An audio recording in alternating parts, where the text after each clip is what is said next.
I think dumpster diving first came to me across a Facebook video. I'm not gonna lie, we love social media for that reason.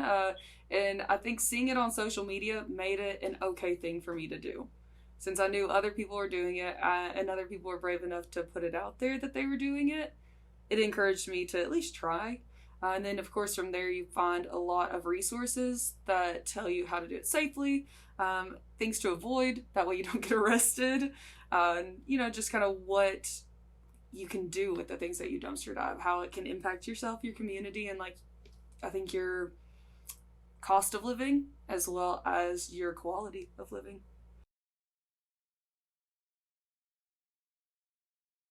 Part of my encouragement for it was growing up in a really poor area of Kentucky.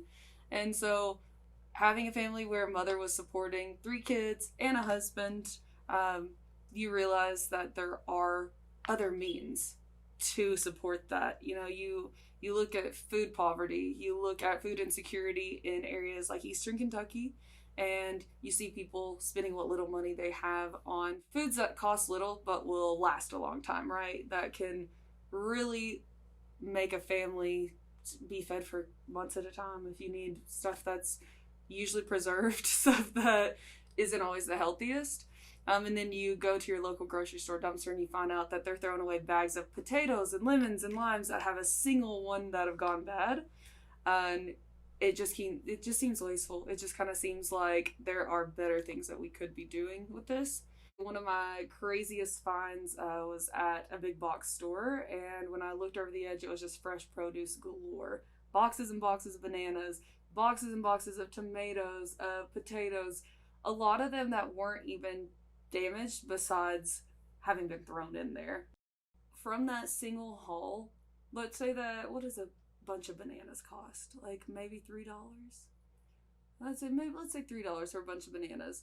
And I'd say I gathered like, you could have gathered over 50, 100 bunches of these things.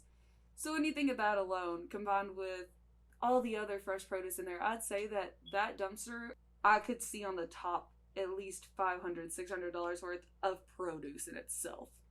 And that's not counting whatever was underneath. A lot of the times I'll go to grocery stores and pull out cartons of eggs that maybe a single egg has broken in it, still usable.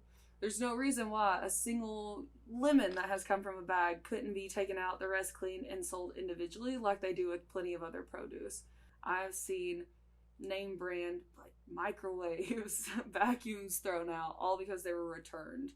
That's what doesn't make sense to me, is that producers are realizing that a lot of the items that they're making just have too high of a price tag on them for what they're worth. And so then they get the tax write-offs, or they get whatever benefits by just getting rid of those items instead of having them take up retail space. You realize from there that a lot of these stores don't have their consumers' best interest at heart. They're just trying to make money. That's, at the end of the day, we're dollar signs to a lot of those department stores.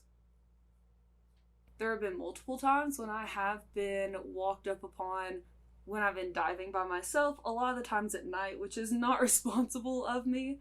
I've had people run after my car, literally yelling at me and threatening me. I've had workers come out and tell me I'm not allowed to dive there and that, it's illegal, or I'm trespassing when there are no signs.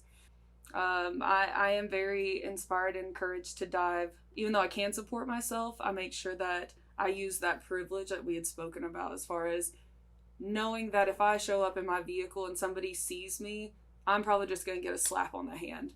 I know of a lot of people without housing who, if they get caught diving, they have a lot more intense repercussions for them. And that's why I try to be as responsible as possible when I do dive. I try to avoid areas that have people I know that are without housing that might use that for sustenance. I try to collect any materials that I do find that I'm not taking with me back to donate, to use. I try to leave them to the side for other divers that might come upon them, and I always try to be as respectful and responsible as possible as far as leaving the area as I found it, or better than before.